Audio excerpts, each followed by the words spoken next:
안녕하세요, 여러분. ERP 정보관리사 물류를 담당하는 유슬기 교수입니다. 반갑습니다. 자, 여러분들 이번 시간요, 우리 2022년 9월에 시행이 되었던 우리 5회차 물류에 대해서 풀어보려고 합니다. 자, 먼저 풀어보셨나요? 먼저 풀어보신 분들도 계실 테고 이제 저와 같이 풀이를 하면서 이런 내용이구나 라고 생각하고 지나가시는 분들도 계실 것 같아요. 반드시 여러분들 스스로 혼자 풀어보는 작업은 꼭 하셔야 된다는 거 기억해 주세요. 자, 한번 보도록 하겠습니다. 지금 보시면 ERP에 대해서 나옵니다. 경영신과 ERP 과목인데요. 이 내용은 1급에서 5문항이 출제가 되고 있고 한 문항당 2점의 배점입니다. 따라서 총 10점을 차지하고 있죠. 반드시 여러분들이 잘 맞추셔야 될 텐데요. 사실 이 부분은 문제은행식의 영향이 굉장히 큽니다. 그래서 기존에 나왔던 기출문제들 많이 풀어보시면 되겠습니다. 자, 이 구축 절차 4단계 중에서 데이터 전환 및 시험 가동이 진행이 되는 단계로 옳은 것을 고르세요 라고 이야기하고 있죠. 자, 우리는 분석을 한 다음에 에즈이즈 분석이다 이런 것들도 있었고 그 다음 이제 설계 단계 그리고 구축하고 구현하고 이렇게 분설 축현 이렇게 나가는 거였죠. 데이터를 전환하고 시험 가동을 하는 것은요. 우리 구현 단계에서 진행을 합니다. 자, 나머지 각각의 작업들도 여러분들 꼭 반드시 체크하셨으면 합니다. 자, 그 다음 볼게요. ERP의 성공적인 구축을 위한 주요 요인으로 옳지 않은 것을 물어봤습니다. 기본적으로 IT 중심의 프로젝트를 추진하지 않도록 한다. 뭔가 프로그램을 설치한다 라고 하니까 IT 전문가들이 모여서 진행할 것 같지만 사실 그렇지 않다더라. 그 프로그램을 사용하는 사람들은 IT 전문가가 아닌 비전문가들 대부분 현업에서 실무를 진행하는 사람들이 해야 되기 때문에 IT 중심의 프로젝트를 추진하면 안 되겠죠. 자, 그 다음에 최고 경영층이 프로젝트에 적극적 관심을 갖도록 유도한다. 사실은 이 내용은요. 이면에 뭐가 있냐면 ERP는 돈이 많이 들어요. 이것도 있어요. 사실 ERP 구축하려면요. 굉장한 시간과 비용이 들고 있습니다. 그러다 보니 이 최고 경영층 쪽에서 처음에 도입을 하다가 야, 비용이 많이 드는데 그만하자 라고 하면 실제로 구축이 제대로 될 수가 없겠죠. 그러니 이 최고 경영층도 프로젝트에 적극 참여하셔서 ERP를 도입하면 얼마나 어떻게 좋아지는지 스스로 눈으로 확인하시고 돈도 팍팍 써주세요. 약간 이런 개념입니다. 자, 그 다음에 회사 전체의 입장에서 통합적 개념으로 접근하도록 한다. 맞아요. 일부 회계팀만 보는 것이 아닙니다. 회계, 인사, 물류, 생산 이 모든 부서들이 같이 모여서 통합적으로 데이터가 서로 흘러가게끔 해주셔야 됩니다. 자, 그렇다면 정답은 4번일 텐데요. 기업이 수행하고 있는 현재 업무 방식만을 그대로 시스템으로 구현한다? 아니죠, 여러분들. 우리 BPR 해서 비즈니스 프로세스에 대해서 혁신하도록 하고 있습니다. 이 현업을 중심으로 하는 것은 맞지만요. 현재 업무 방식을 계속해서 따라가는 건 아니죠. 좀 더 우리가 혁신할 수 있는 방법이 있다면 그 방법을 구현하셔서 프로그램을 도입하도록 이렇게 되어 있습니다. 자, 이 비즈니스 지원 시스템을 구성하는 단위 시스템에 해당되지 않는 것은 이렇게 나와 있는데요. 이 성과 측정 관리나 활동 기준 경영이나 이런 부분들은 전략적 기업 경영에서 나오는 개념입니다. 자, 그래서 1번이 정답. 4번입니다. ERP의 특징에 관한 설명 중 가장 적절하지 않은 거. 세계적인 표준 업무 절차를 반영해서 기업 조직 구성원의 업무 수준이 상향 평준화되도록 모두 다 업무 수준이 높아지도록 하는 거죠. 자, 그 다음 ERP 시스템의 안정적인 운영을 위해서 특정 하드웨어와 소프트웨어를 중심으로 개발되고 있다. 자, 여러분들 우리가 특정 예를 들어서 맥만 가능해요. 혹은 윈도우만 가능해요. 이렇게 하지 않는다라는 거죠. 그래서 우리 뭐 삼성에 있는 컴퓨터만 가능해요. LG의 노트북만 가능해요. 이렇게 표현하지 않는다는 거예요. ERP는 그냥 우리 어떤 하드웨어든 소프트웨어든 상관없이 다 설치가 가능해서 우리가 활용하는 데 있어서 어려움이 없도록 이렇게 되어 있는 시스템입니다. 따라서 특정 하드웨어 소프트웨어를 중심으로 개발되고 있다는 건 틀렸습니다. 자, 나머지 정확한 회계 데이터를 관리로 인해서 분식, 결산 등을 사전에 방지하는 수단으로 활용이 가능하다. 아무래도 회계 데이터를 계속해서 ERP 프로그램에다 넣고 있다라고 한다면 ERP 프로그램 내에서 계산되는 방식으로 진행을 하다 보니까 무언가 누락이 되거나 차액이 안 맞는다거나 그러면 반드시 이 프로그램에서 확인이 가능할 수 있게끔 해주니까 이런 분식이나 이런 것들에 대해서는 전혀 나타나지 않겠구나, 이런 걸 방지할 수 있겠구나 라는 걸 알죠. 자, 그 다음에 파라미터 설정에 의해서 기업의 고유한 업무 환경을 반영하게 되어 단기간에 ERP 도입이 가능하다. 자, 우리 실제로 프로그램에서도 그런 것들이 있었습니다. 사용자 권한 설정이나 이런 것들을 가서 여러분들이 보시게 된다면 물류는 잘 안 하지만 회계 같은 경우에는 이 사용자 권한 설정에 어떤 메뉴를 사용할 수 있는지를 체크박스에서 체크를 하고서 사용할 수 있게끔 진행을 하겠죠. 그래서 우리 회사가 사용하지 않는 메뉴는 사용 권한을 아예 넣어놓지 않는 거죠. 자, 이런 식으로 해서 내가 이미 구성이 되어 있는 메뉴들을 가져다 체크박스에 체크해서 내가 사용할 수 있도록 바로바로 전환이 가능하기 때문에 도입이 단기간 안에 가능하도록 되어 있습니다. 자, ERP 도입의 예상 효과로 옳지 않은 것, 이렇게 물어보고 있습니다. 우리가 ERP를 도입하게 되면요, 대부분 시간이나 비용에 대해서 이렇게 논하게 되는데 시간과 비용은 다 단축이 되어야 합니다. ERP를 도입했는데 갑자기 ERP 도입 이후에 비용 지출이 많아진다거나 아니면 내가 어떤 작업을 하는데 시간이 늘어난다거나 이러면 프로그램을 굳이 비싼 돈 들여서 살 필요가 없겠죠. 자, 그러니 결산 작업의 증가가 틀렸다. 결산 작업도 단축이 되도록 되어 있습니다. 자, 이제 드디어 물류에 대한 내용이 나오고 있어요. 수요 예측 방법을 정량적 방법과 정성적 방법으로 구분할 때 구분이 다르나. 자, 정량적 방법은요, 우리가 수치화시켜서 통계 데이터를 가지고서 하는 걸 정량적 방법이라고 하고요. 정성적 방법은 그들에게 의견을 물어보는 방식으로 이야기하죠. 자, 그래서 뭐 델파이 분석법이다, 시장조사법이다, 중역 의견법이다, 이런 내용들 굉장히 많았습니다. 이런 것들은 다 의견들을 묻는 거기 때문에 정성적 방법이다 라고 이야기하고요. 이 회계 분석, 시계열 분석, 지수평활법, 이동평균법, 이런 것들은 모두 다 수치화시킨 정량적 방법이죠.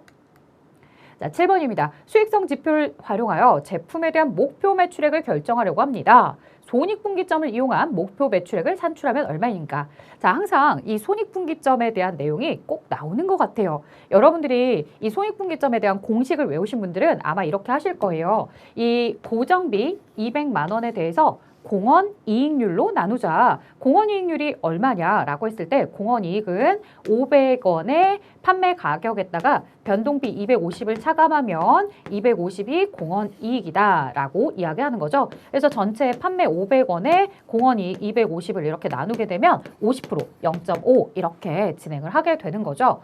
그러면 200만 원의 고정비를 0.5 공원 이익률로 나누게 된다면 얼마가 나오겠느냐라고 했을 때 내용은 400만 원이다. 이렇게 표현을 해주시면 됩니다. 자, 공식을 외운 친구들은 이 문제를 보자마자 빠르게 잘 풀어요. 그런데 공식을 아직 긴가민가 하는 친구들이 있을 거예요. 자, 그런 친구들은 실제로 이제 시험장 가서 저처럼 풀어보고 나서 검산 아닌 검산을 좀 해보는 게 좋을 거예요. 어떻게 해보시냐면 보세요. 물건을 하나씩 판매하면 500원씩 받는데요. 근데 그 물건 하나를 만드는데 변동비는 250원씩 들어간대요. 그러면 하나를 팔았을 때 내가 얻게 되는 이익은 250원이에요. 자, 그럼 물건 하나를 팔았다고 250원 받았다라고 해서 내가 막연히 막 너무나 좋아할 수 있느냐?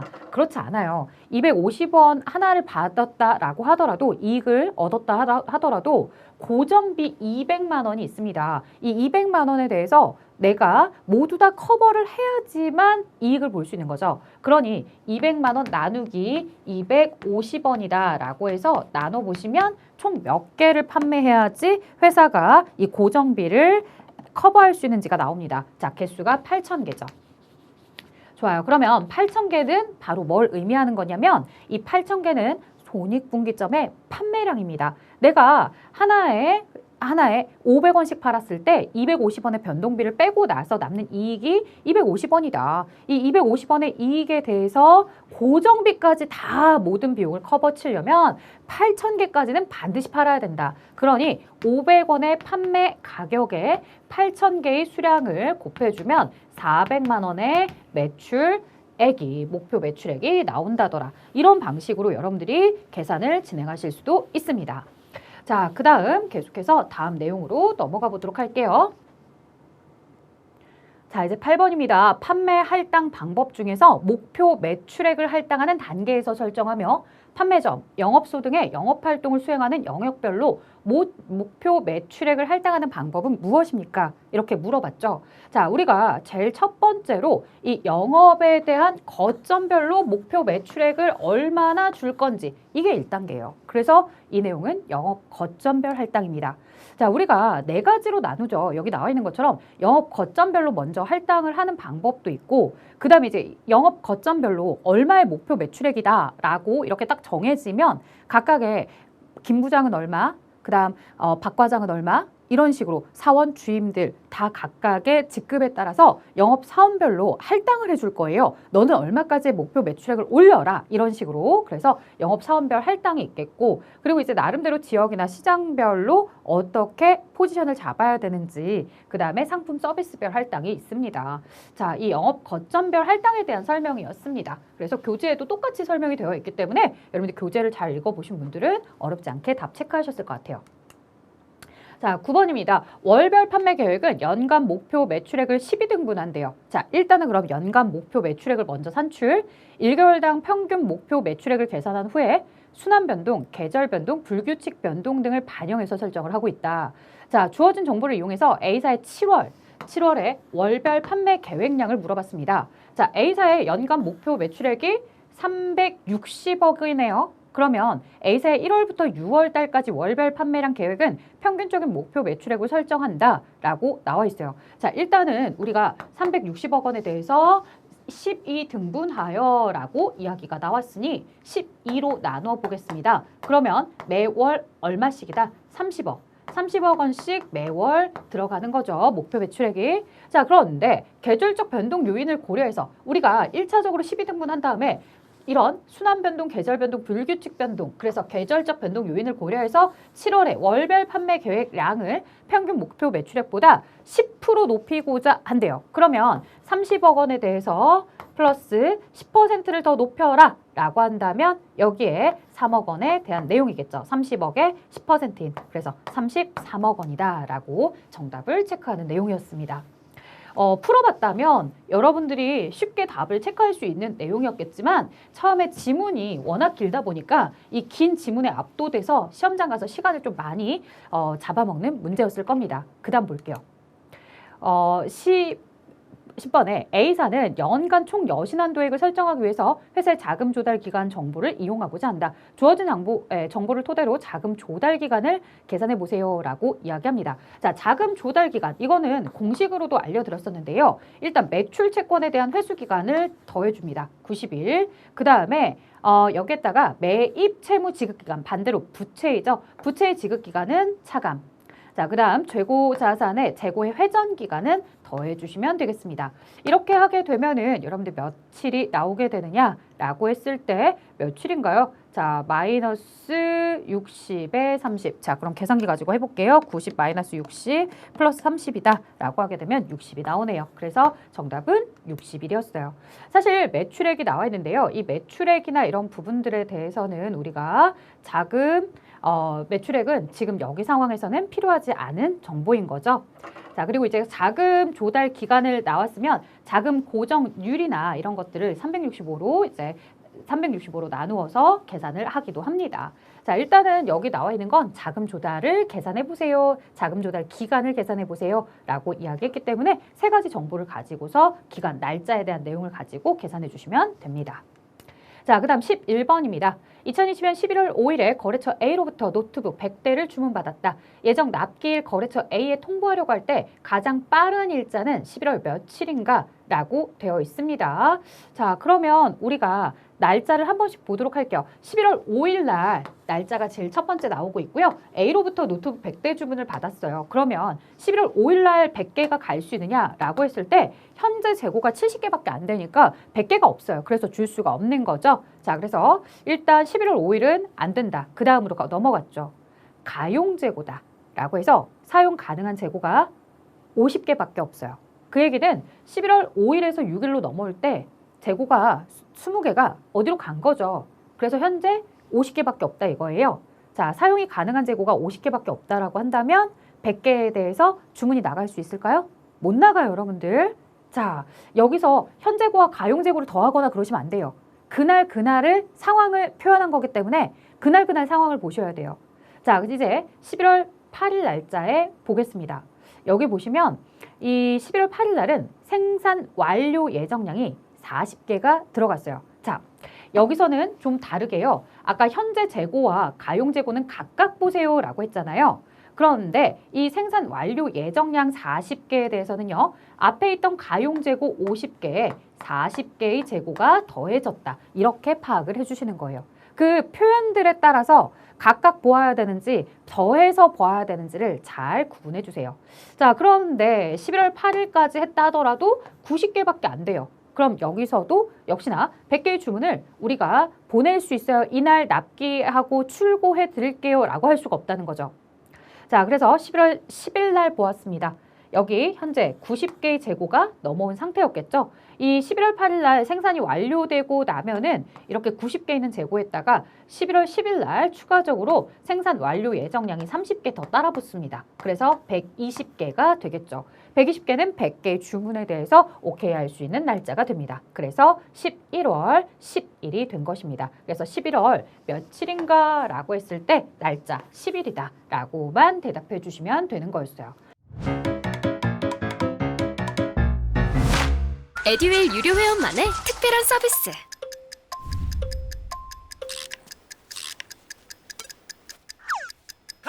하치하차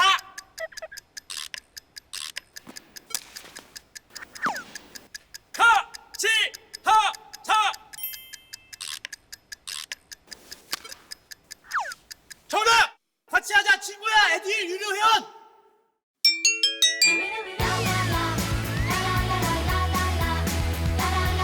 친구 소개하고 현금 받는 혜택. 오직 에듀윌 유료 회원에게만.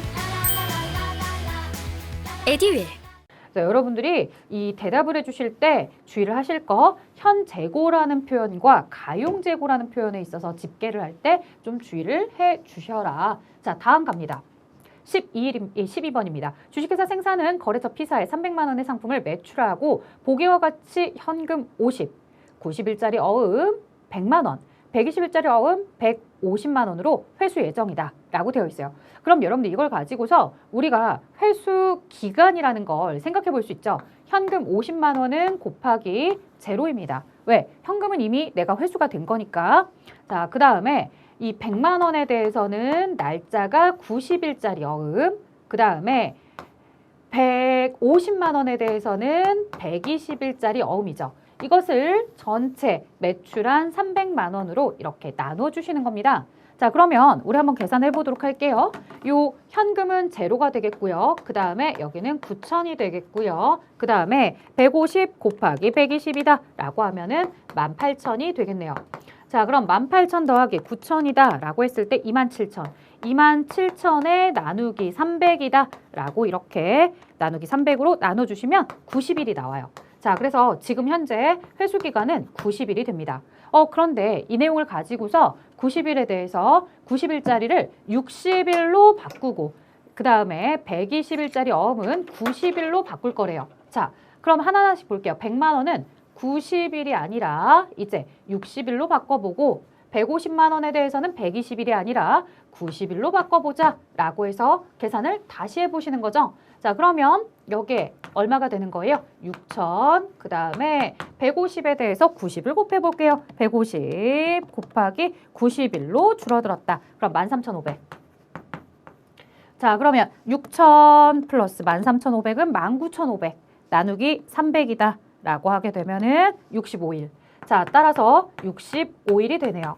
이렇게 기간이 어음에 대한 회수 기간이 단축이 됨으로 인해서 90일이었던 회수 기간이 65일로 줄어들게 되고요. 줄어드는 날짜는 며칠 줄어들게 된다? 25일. 25일이 단축되더라라고 알 수 있습니다. 자, 이미지가 사실은 더 있었죠, 여러분들. 그래서 현금의 금액에 대해서 50, 90일짜리, 120일짜리 있었습니다. 그런데 이들을 어음에 대한 기간을 이렇게 되어 있는 상태에서 단축을 90일짜리를 60일로, 120일짜리를 90일로 단축했다라고 하는 거죠. 그럼 A일 때 이 회수 기간이 A일에서 90일에서 며칠로 65일로 그 다음에 25일이 단축됩니다 라고 하는데요. 이 90이 답이 될 수도 있고 65가 답이 될 수도 있고 25가 답이 될 수 있는 상황에서 우리에게 질문한 건 뭐였더라? 단축되는 날짜 C에 해당하는 25일이 정답이었던 거죠. 자, 이렇게 단축되는 날짜를 여러분들이 계산할 수 있는지 이런 질문들을 이야기하고 있었습니다. 자, 13번 목표 매출액을 결정하기 위해서 매출액 증가율을 이용하려고 합니다 라고 되어 있죠. 이건 사실 공식이기 때문에 여러분들이 그냥 편하게 보시면 될 것 같아요. 금년 매출 실적이다 라고 해서 예를 들어서 뭐 10억의 매출 실적이 나왔더라. 전년 대비 매출액 증가율이 예를 들어서 10%씩 증가하고 있더라. 그럼 다음에 우리가 목표 매출을 얼마나 설정할 것이냐 라고 했을 때 여러분들은 어떻게 설정하겠어요? 110%로 이렇게 설정을 하겠죠. 다시 말해 여기에 1이라는 숫자가 들어가게 되는 겁니다. 그래서 퍼센트로 답을 요구하지 않았기 때문에 100%가 아닌 이 숫자 1에다가 10% 0.1 해서 이제 다음 연도가 뭐가 되겠구나 11억 원의 목표 매출액을 이렇게 달성하도록 해야 되겠구나 라고 생각하면서 예시된 숫자들을 넣어서 기억하시면 조금 더 수월할 것 같아요. 자, 14번입니다. 공급망 프로세스 경쟁 능력을 결정하는 4가지 요소 중에서 품질에 대한 설명으로 가장 적절한 거. 자, 4가지 요소가 여러분들 뭐가 있을까요? 이제 하나씩 볼까요? 적은 자원으로 제품의 서비스를 창출할 수 있는 능력이다. 자, 이거는 비용에 대해서 설명하는 거겠죠? 비용을 줄여라. 그 다음 설계 변화, 수요 변화에 효율적으로 대응할 수 있어야 된다. 이런 것들은 유연성에 대한 내용이겠죠. 그 다음에 고객의 욕구를 만족시키는 척도. 맞아요. 이게 바로 뭐다? 품질. 아, 이 정도 질이면 좋아. 옷을 입었는데 이 정도 따뜻함 혹은 이 정도의 질김, 이 정도의 바느질, 이 정도면 내가 만족해. 즉 고객의 욕구를 만족하고 있는 내용이 바로 품질인 거죠. 자, 경쟁사보다 빠른 제품의 개발 능력, 신속한 제품에 대한 배달 능력, 정시 배달 능력이다 라고 한다면 시간에 대한 개념입니다. 그래서 속도, 시간과 관련된 내용까지 이렇게 우리가 경쟁 능력 4가지를 가지고서 관리를 해줘야 된다라고 이야기하는 거고 그중에 이제 품질에 대해서 대답을 해보았습니다. 자, 창고, 재고, 출고 업무 프로세스 단계에서 가장 나중에 수행되는 업무. 사실은 이 창고 업무 프로세스는 일단 주문이 들어오면 주문이 들어온 걸 가지고서 우리가 출고를 요청한다거나 이런 단계들이 쭉 있어요. 그렇죠? 근데 그 단계들 다 볼 필요 없이 이 보기에는 4가지만 가지고서 한번 고민을 해볼까요? 그러면 우리가 주문을 받았어요. 주문을 받고 나서 이제 내가 뭐를 해야 되겠어요? 야야, 이거 물건 내보내자 라고 출고 지시를 하죠. 출고 지시가 떨어지면 이걸 가지고서 가서 창고 가서 물건을 피킹해 오고 그것을 배송지에 따라 분류를 하고 마지막에 포장해서 이렇게 보내주는 시스템인 거죠. 그래서 가장 나중에 수행하는 건 포장이다 라고 대답할 수 있어요. 자, 그 다음 재고관리 비용에 관한 설명으로 가장 올바르지 않은 것. 자, 우리가 재고관리 비용이다 라고 했을 때 4가지 정도를 이야기하죠. 여기 나와 있는 생산을 준비할 때의 비용도 있고 그 다음 재고를 계속해서 보유하면서의 재고 유지 비용 그리고 내가 재고를 주문할 때 재고에 대한 비용 그리고 혹시라도 재고가 품절이 발생해서 판매되지 못하게 된다라면 거기서 발생하게 되는 재고 부족 비용 이렇게 크게 4가지 정도로 재고 관리 비용을 이야기합니다. 자, 생산 준비 비용은 생산의 수량과 관계없이 항상 이렇게 생산을 준비할 때 내가 예를 들어서 오늘 작업을 시작해야 돼요. 그럼 기계를 세팅하는 과정에서 기계를 세팅할 때의 비용이라든가 아니면 거기에다가 재료를 넣었을 때 재료에 기본적으로 들어가는 비용이라든가 이런 것들이 있겠죠. 그래서 일정하게 발생하는 고정 비용이다. 자, 그다음 총 비용은 재고 유지 비용, 재고 주문 비용의 합에 재고 비용의 부족 비용을 차감합니까? 아니죠, 여러분들. 우리가 재고 유지 비용이랑 그 다음에 재고 주문 비용이랑 재고 부족 비용을 다 더하니까 토탈 비용, 총 비용인 거겠죠. 그래서 누구를 차감하는 건 없었습니다. 자, 주문 비용은 1회 주문을 크게 할수록 재고 한 단위당 비용이 줄어드는 특성이 있다라고 하는 거죠. 우리가 그래서 이런 얘기해요. 물건에 대한 배송료가 2,500원이다 라고 우리가 항상 택배비 생각하잖아요. 한 개의 물건을 내가 주문할 때 택배비가 할당되는 거랑 그 다음에 5개의 물건에 대해서 주문할 때 택배비가 할당되는 거랑 고민을 해볼 수 있다라는 거죠. 그래서 한 개의 물건에 대해서는 2,500원이 되겠지만 만약에 5개의 물건을 주문하면서 2,500원의 택배비가 들어갔다라고 한다면 한 개당 여기에는 택배비 배송비가 500원씩만 이렇게 줄어들게 되는 특성이 있는 거죠. 재고 부족 비용은 납기 지연, 판매 기회의 상실, 거래처의 신용 하락, 잠재적 고객 상실 등과 관련된 비용이다라고 이야기를 할 수 있어요. 그러니까 물건이 지금 주문하러 왔는데 품절이라고 생각을 해봐요. 그럼 여러분들 어떻게 하겠어요? 아이고 고객님 미안해요. 내가 다음에 오면 물건 하나 더 드릴게 라고 하는 거죠. 그러다 보니까 그 고객이 다시 찾아줬을 때 내가 10개만 주면 되는데 11개를 주면서 1개만큼의 손실이 발생한다거나 아니면 다음에 오면 하나 더 줄게 라고 했는데도 불구하고 그 고객이 나한테 더 이상 오지 않는다라면 이런 고객에 대한 상실들이 있겠죠.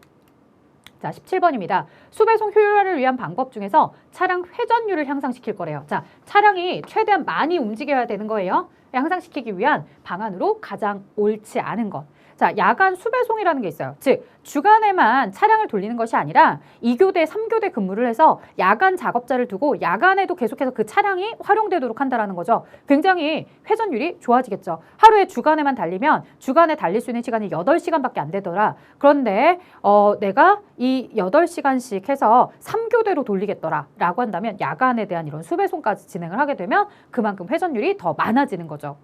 자, 차량의 대형화?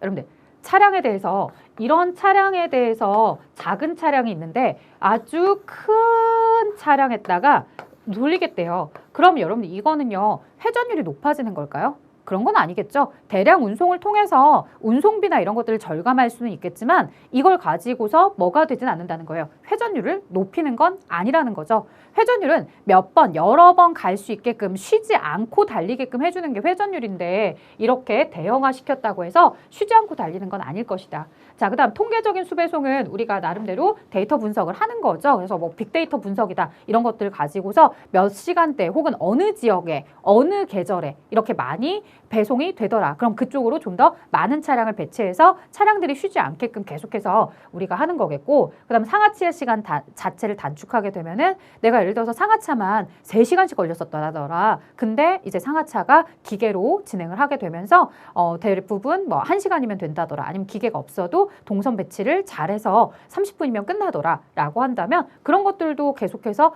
회전율이 높아질 수 있게끔 차량에 대한 운행 시간을 굉장히 높이 가져갈 수 있는 방법이겠죠. 자, 그래서 차량의 대형화는 관계없더라. 그 다음 봅니다. 18번입니다. 보관의 기본 원칙은 무엇입니까? 라고 해서 나와 있네요. 창고에 보관되어 있는 물품을 쉽게 찾고 관리할 수 있도록 보관을 한대요. 창고 작업원이 보관품의 장소나 보관품 자체를 쉽게 파악할 수 있도록 한대요. 자, 언뜻 보면 여러분들이 이걸 다른 표현에서 이렇게 답을 체크할 수 있는데요. 정답은 명료성의 원칙이었어요. 그러니까 명확하게 그 물건을 쉽게 찾고 쉽게 관리할 수 있도록 그 물건이 무엇인지 정의하고 그 물건의 위치라든가 이런 것들을 정확하게 가져다가 놓아줘야 된다는 설명이에요. 자, 그 다음에 뭐 회전 대응의 원칙이다. 이 회전율에 따라서 한다는 거죠. 아무래도 이제 우리가 어디 마트라든가 이런 데 가게 되면은 자주 판매되는 물건들은 사람들이 자주 볼 수 있고 가져갈 수 있는 곳에 놓고 자주 판매되지 않는 곳은 조금 그런 것들은 저 구석에다가 넣는 이런 회전율에 따라서 대응되는 원칙에 따라 우리가 관리를 하기도 하겠고요. 창고 관리를. 그 다음에 위치 표시의 원칙이다. 즉 어떤 제품이 A-10번에 있다. A-13번에 있다. 이렇게 이제 우리가 위치를 주소화시켜서 가지고 가는 거죠. 그 다음에 식품은 식품끼리, 그 다음 의류는 의류끼리 이렇게 동일성과 유사성 원칙에 따라서 창고를 배치해 두도록 하자라는 의미입니다. 그래서 의미는 잘 아실 텐데 이 내용을 명료성의 원칙이라고 여러분들이 떠올리기가 사실 쉽지는 않았을 것 같아요. 자, 19번입니다. 재고 관련 비용은 주문 비용, 재고 부족 비용, 재고 유지 비용으로 구분이 된다. 자, 앞에 이론형 객관식 문제에서도 이 세 가지 비용에 대해서 이야기했었죠. 이 문제를 보고서 다시 후다다닥 달려가서 그 문제를 다시 한번 답을 체크하는 걸 아마 확인하신 분들도 분명히 계실 것 같아요. 왜냐하면 총 비용에 대해서 주문 비용, 재고 부족 비용, 재고 유지 비용을 이렇게 다 같이 합쳐서 우리가 이제 생각을 하는 거니까. 자, 주문 비용은 모두 얼마인가 라고 물어봤습니다. 자, 재고 관련 총 비용을 물어본 건 아니고요. 이런 비용들 중에서 주문 비용에 대해서만 물어본 내용이었습니다. 자, 재고가 부족으로 인해서 납기가 지연된다 라고 한다는 건 이런 건 재고가 부족할 때 발생하는 비용이니까 주문 비용은 아니겠죠. 자, 그 다음에 발주 물품의 수송 검사 입고 비용이다 라고 하는 게 있습니다. 그러면 이런 수송 검사 있고 내가 물건을 주문하고서 발주를 넣고서 그것이 나한테 올 때 이런 배송비라든가 아니면 입고 검사를 할 때 비용이라든가 이런 비용들에 대해서는 주문 비용으로 들어갈 수 있습니다. 자, 창고를 빌리고 보관을 하면서 들어가는 건 재고 유지 비용이겠고요. 그 다음 불량의 발생으로 인한 공정지원 손실 비용은 해당하지 않고 재고 보관 비용 중 물품의 변질로 인한 손실 비용이다. 그리고 이제 재고에 대해서 내가 보관 중인 거니까 유지 비용이 되겠죠. 자, 이런 내용들. 그래서 주문 비용의 합계액이 얼마인가라고 물었을 때 이 주문 비용은 바로 뭐밖에 없었더라? 30억만 있었더라. 그래서 뭔가 내용들이 많아서 다 더해야 될 것 같지만 실질적으로 30억만 체크하시면 됩니다.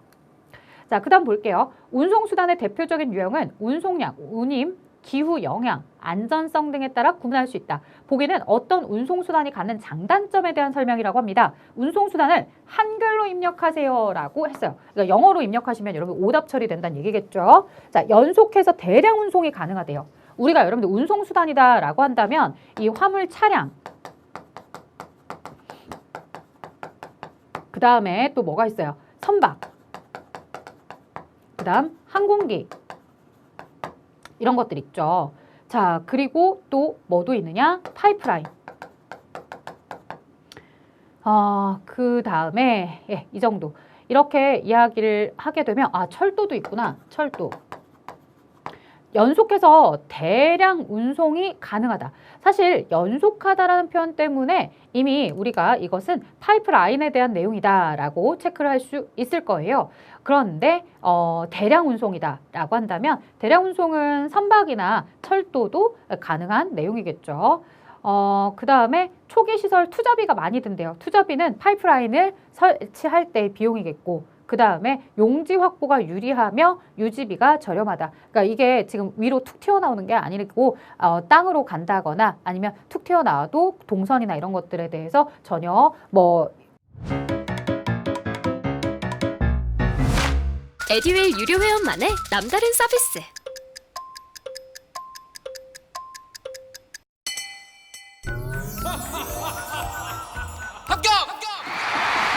합격하고 돈도 받는 혜택. 오직 에듀윌 유료 회원에게만. 에듀윌. 무료 합격!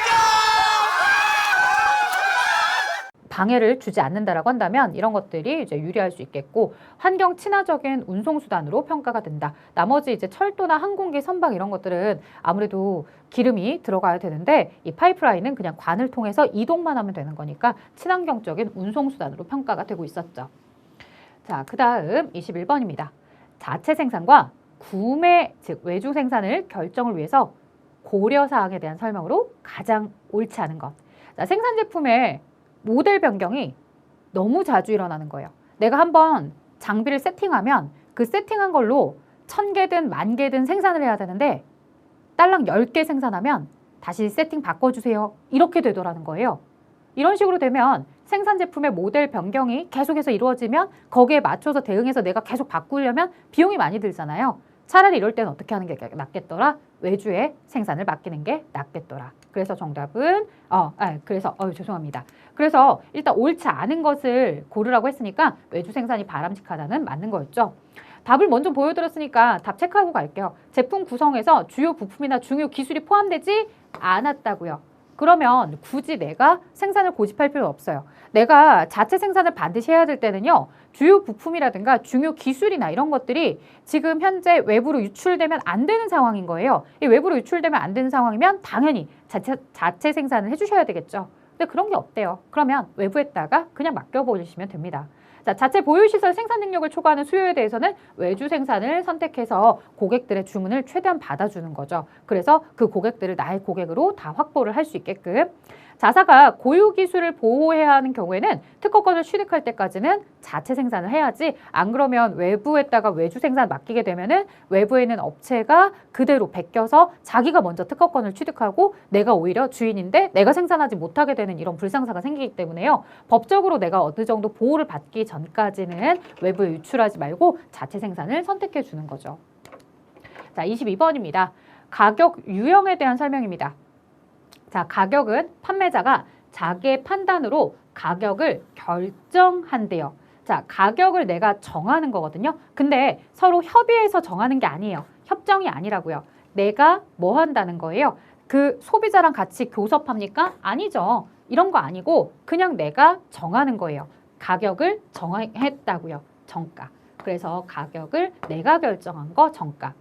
자, 가격은 판매자가 그 당시의 환경과 조건에 따라 가격을 결정해 준다는 거죠. 자, 즉 그 환경에 따라 요즘 추세가 가격이 높아지더라. 그럼 나도 가격을 같이 높여주는 거고, 아, 요즘 추세가 물건 가격이 좀 떨어지는 추세이더라 라고 한다면 그때에 맞춰서 가격을 다시 낮춰주는 거죠. 가격을 이렇게 계속해서 바꿔주는 방식은요, 가격을 새롭게 개정한다라고 합니다. 그래서 개정 가격이다 라고 이야기합니다. 어머, 얘 왜 이렇게 내려왔지? 네, 4번에 체크 이렇게 해주시면 되겠습니다.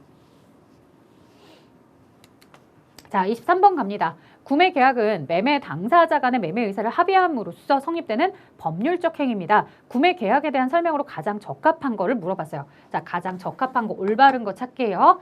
계약의 근거를 확인하고 분쟁의 발생을 방지하기 위하여 모든 구매에서 구매 계약서를 반드시 작성한다. 자, 여러분들 모든 것에 대해서 반드시 작성한다. 일단 문장에서 뭔가 모순점이 있을 만한 단어들을 다 써놨어. 그렇죠? 자, 모두 다 계약서를 작성해야 되는 건 아닙니다. 반드시 작성하는 건 아니죠. 우리가 서로 협의하에 생략하는 부분들도 분명히 존재하기 때문에 모두 다는 아닙니다. 자, 선급금이나 전도금은 계약의 조건이 될 수 있으나 물품의 하역은 계약 조건이 될 수 없다? 아니죠. 계약은 서로 상대방과 내가 협의가 된다면 계약으로 볼 수 있어요. 그래서 내가 만약에 물건에 대한 대금을 일부를 지급하지 않았다 하더라도, 계약금이 오지 않았다 하더라도 내가 먼저 물건을 가져다 놓은 것으로 우리가 계약을 성립하기로 하자라고 사전에 협의하면 당연히 계약이 될 수 있습니다. 그래서 계약 조건이 될 수 없다는 표현 틀렸다. 경쟁 입찰 방법에 의하지 않고 특정 기업을 공급자로 선정해서 구매 계약을 체결할 수 있다. 이거는 가능한 상황이죠. 여러분들 이걸 뭐라고 해요? 수의계약 방식이라고 하죠. 1대1로 내가 만나서 야, 내가 이거 지금 기밀이거든? 이런 사업을 진행을 하고 있는데 너희가 좀 필요해. 이 공급업체인 너희가 나랑 하자라고 하는 거죠. 내가 나 이런 사업할 거예요 라고 이렇게 공개적으로 오픈을 해버리면 그걸 똑같이 카피하는 업체들도 생겨날 것이고 혹은 나의 전략적 사업에 대해서 공개가 되어버리다 보니까 이 나에게 물건을 공급해줄 공급자를 내가 뭐하지 못한다는 거예요. 공개 입찰을 할 수가 없다는 거예요. 그래서 1대1로 조용히 가서 이렇게 계약을 하는 수의계약 방식이 있기 때문에 우리가 이런 방법은 있다. 맞는 표현이다. 구매 승낙 후의 계약서 작성은 이미 성립한 계약 내용을 문서화하는 형식적 행위에 불과하지만 작성은 하세요 라고 하죠. 왜냐?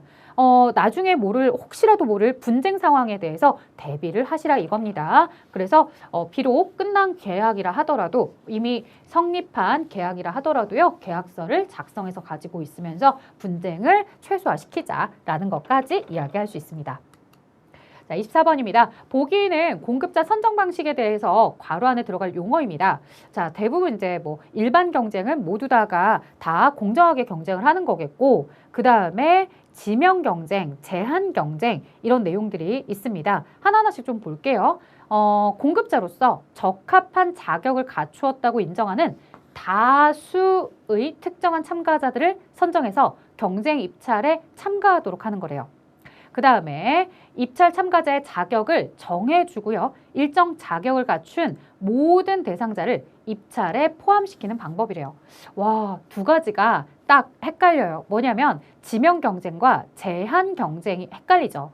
지명 경쟁이다 라고 하면은요, 내가 누군가를 콕 찍어서 이야기하는 거예요. 그래서 내가 이 특정한 경쟁 참가자를 선정했다 라는 게 핵심이 될 거고요. 여기는 일정한 자격을 갖춘 모든 사람들이 대상자를 입찰 참가자에 포함시킨다. 자, 여기는 다수이긴 하지만 모두 다 들어오라고 하진 않았죠. 특정한 누군가를 꼽아줬죠. 하지만 여기는 자격만 있다면 모두 다 참가하세요 라고 되어 있어요. 그러니까 기본적으로 자격에 대한 제한을 두긴 하지만 누군가를 딱 지목한 건 아니에요. 근데 여기는 특정한 경쟁 참가자를 누군가를 딱 지목해 준 거죠. 지목을 하게 되면은 지명 경쟁인 거고 기본적인 자격에 대한 제한만 두는 것은 제한 경쟁이라고 합니다.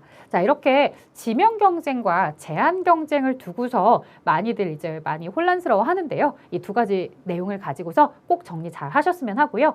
아무래도 지명하는 것보다는 이 제한 경쟁에 참여하는 사람들이 훨씬 더 많을 겁니다. 여기는 자격만 있으면 다 들어오세요 라고 하는 거죠. 업체에서 작년에 매출 규모 10억 원인 사람들은 모두 다 참가하세요 라고 한다면 만약에 대부분 뭐 한 100개의 업체가 선정이 될 수도 있는 거죠. 근데 여기는 우리가 자격을 갖추었다고 인정하는 다수의 특정 참가자, 예를 들어서 작년에 매출에 대해서 10억 원을 가지기도 했지만 작년에 인증에 통과한 회사들만 참여하세요 라고 이렇게 딱 우리가 특정한 인증에 참여한 참가자 혹은 통과한 참가자 이렇게 이야기할 수 있도록 지명을 하는 거기 때문에 아무래도 제한 경쟁보다는 대상자가 조금 더 줄어들게 되는 거죠.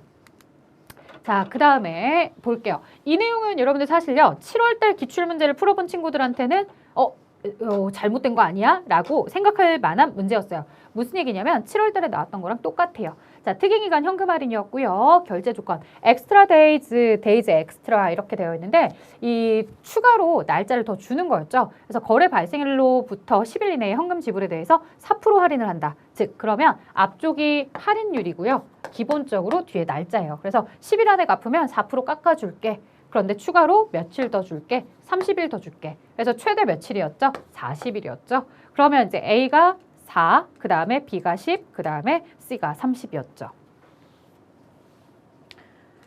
자, 26번입니다. 제빵점 K 도매상으로부터 지난달에 구매할 때마다 기록한 밀가루 1회 구매량과 가격을 정리한 것이다. K 도매상이 적용하는 비누적 수량 할인 기준은 몇 킬로그램인가? 라고 물어봤어요. 자, 여러분들 우리가 누적 수량 할인이다 라고 하면은 커피 전문점의 커피 쿠폰, 그래서 우리가 뭐 이렇게 명함 형태의 커피 쿠폰을 도장을 찍었을 때 커피 한 잔 무료 이렇게 줄 수 있는 경우도 있어요.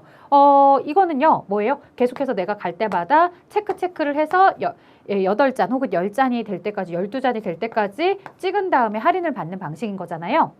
이런 걸 바로 이제 누적 수량 할인이다라고 이야기를 하는 거고, 비누적 수량 할인은 뭐냐면 누적과 상관없이 그냥 이번에 왔을 때 1회 구매에 대한 양이 어느 수준까지 넘어가면 내가 할인해 줄게 이거죠. 내가 예를 들어서 1개, 2개, 3개씩 사가는 사람들한테는 할인 안 해줘. 근데 네가 만약에 10개 단위로 사간다라고 한다면 할인해 줄게 이거예요. 우리가 뭐 책에 대해서 단체 주문을 한다거나 아니면 우리 공구한다라고 하잖아요. 공동구매. 이 공동구매를 하는 이유가 뭐겠어요? 일회성으로 구매를 할 때 공동구매를 하게 되면은 굉장히 많은 사람들이 대량 구매를 하기 때문에 수량 할인이나 이런 것들을 받으면서 내가 가격에 대한 할인을 받을 수 있는 효과가 나오더라는 거죠.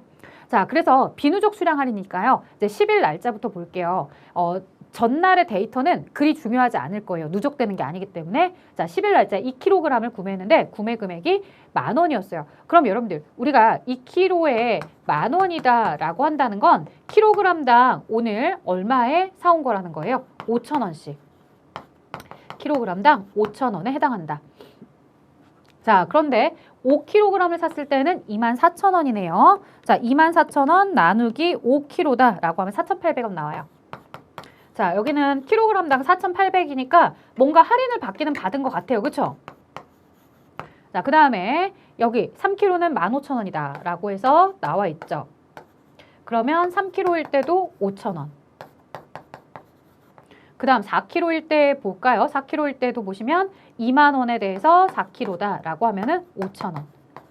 자, 계속해서 보니까 마지막 5kg에 대해서 24,000원이다 나와 있는데 결론적으로는 여러분들 그럼 뭔 거예요? 결론적으로 보니까 2kg 할 때도 5,000원, 3kg 할 때도 5,000원, 4kg 할 때도 5,000원이었다. 근데 5kg째 가니까 뭐가 되더라? 할인이 되어서 4,800원에 구매를 할 수 있다더라. 그래서 기준 수량은 몇 킬로그램인지 하세요 라고 했을 때 몇 킬로일 때부터 할인이 들어가는 거다? 5kg. 5kg일 때부터 할인이 들어가는 거다. 그래서 정답은 숫자 5로 대답을 해주셨어야 합니다. 그래서 5kg부터는 수량 할인을 해주고 있구나.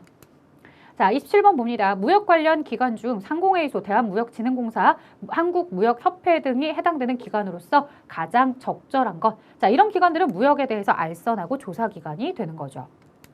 자, 관세를 과세하기 위해서 과세 요건이 정해져야 한다. 다음 중 과세 요건에 해당하지 않는 것은? 자, 과세를 하려면 과세 표준이 있어야 돼요. 즉, 물건에 대해서 세금을 부과하기 위한 기준이 되는 금액. 거기에다가 뭐가 있었어야 돼요? 세율도 있어야 되는 거죠. 자, 그래서 정답은 과세 당국은 상관이 없더라. 과세 당국은 과세에 대한 내용이 아닙니다. 그래서 납세 의무와 관련해서 과세 표준, 세율 이런 것들이 있어야 되는 거였습니다. 자, 인코텀즈 2020에서 수출자와 수입자의 비용과 운임 부담 영역에 따라 4개의 그룹, 그래서 E, F, C, D 그룹으로 나누고 있죠. 이 11개 조건으로 분류하고 있습니다. 그중 수출자가 운송비를 지급하지 않고, 자, 수출자가 운송비를 주지 않는 거, 이 C나 D로 가게 되면 수출자가 운송비를 부담을 합니다. 그렇기 때문에 이 수출자가 운송비도 부담하고 혹은 어느 경우에는 세관을 통관할 때의 비용도 내고 어느 경우에는 보험까지 내고 있었던 거죠. 그래서 수출자한테 불리한 상황인 거죠. 수출자에게 유리한 상황은 E와 F 중에 있을 겁니다. 자, 수출자가 운송비를 지급하지 않는다. 이 단계에서 예를 들어 공장에서 주는 것도 있을 거고요. F단계에서 있을 건데, 자, 지급하지 않고 선적지에서 물품을 인도하는 조건의 그룹은 어디인가라고 이야기를 하고 있어요. 자, 사실요, 수출자가 운송비를 지급하지 않고 선적지에서 물품을 인도하는 조건이다 라고 했을 때 선적지다 라고 하면 보통 이제 여러분들이 어딜 생각해요? 이 배에서 물건을 실어서 보내는 지점 이렇게 생각을 하죠. 그래서 F지점을 이야기합니다.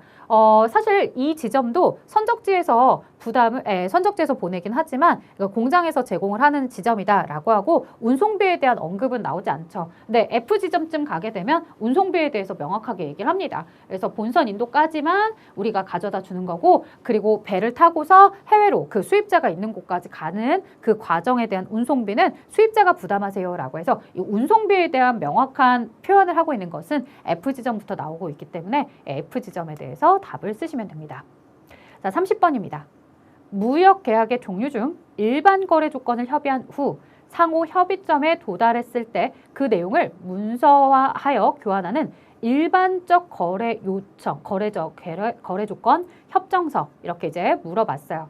뭐 우리가 쌍무계약이나 독점계약, 개발계약은 아닐 거고요. 포괄적으로 일반적으로 계약서를 우리가 계약을 진행하는 거, 이걸 이제 포괄계약이라고 부르고 있습니다. 자, 31번 갈게요. 보기에서 설명하는 외국환 은행 내 고객 매매율의 유형을 한글로 기입하래요. 자, 외국환 은행이 고객과 외화 현찰 거래를 할 때 적용하는 환율. 자, 뭐 TT 전신환 이런 게 아니라 뭐 들어가는 거예요? 현찰. 그래서 현찰 매매율이다. 고객의 매매율의 유형이다 라고 했기 때문에 현찰 매매율이라고 이렇게 대답을 하셨어야 됩니다. 자, 32번입니다. 보기는 국내 수출업자가 수출용 원자재나 완제품을 국내에서 조달할 때 외국환 은행이 물품 대금 지급을 보장하는 지급 보증서인 A에 대한 설명이다. A에 대한 용어를 한글로 입력하시오. 자, 우리가 기본적으로 외국에다가 직접 수출을 하게 되면은 원신용장, 마스터 LC가 발행이 되죠. 근데 그거는 마스터 LC, 신용장에 대한 내용인 거고요. 지금 보시면 어떤 내용들을 또 담고 있냐면 국내에서 조달할 때라고 나와 있어요. 수출용 원자재나 완제품을 국내에서 조달한다? 그러면 나는 지금 현재 외국에다가 다이렉트로 보내는 사람이 아니기 때문에 신용장만 답으로 쓰시면 오답입니다. 여기서 보시는 것처럼 국내에서 조달했다라고 하니 국내는 내국, 로컬을 의미하는 거죠. 자, 그래서 이 로컬 LC, 국내에 대한 내국 신용장을 이야기합니다. 그런데 조심할 점이 있어야 돼요. 이 외국환 은행이 물품 대금을 지급을 보장한다. 지급 보증서다 라고 나와 있죠. 은행이 지급 보증을 하고 있느냐 아니냐에 따라서 답이 달라질 수 있어요. 지금은 지급 보증을 하니까 내국 신용장이 답이었지만 만약에 대금에 대한 지급 보증을 적용하지 않는다. 지급 보증이 안 된다라고 한다면 그때는 구매 확인서가 답이 되어야 합니다. 그래서 주의를 좀 해주셔야 됩니다. 지급 보증 여부에 따라서 내국 신용장과 구매 확인서로 나누고 있었다. 실제로 이제 여러분들에게 주관식으로 그런 부분을 물어보지는 않을 것 같은데, 왜냐하면 주관식으로 지금 물어봤으니까 나중에 이제 객관식으로 물어볼 수 있죠. 그래서 구매 확인서와 내국 신용장의 차이가 무엇이냐 이렇게 물어볼 수 있습니다. 자, 여기까지 이제 여러분들과 함께 문제를 풀어보았는데요. 어떻게 잘 따라오셨나요?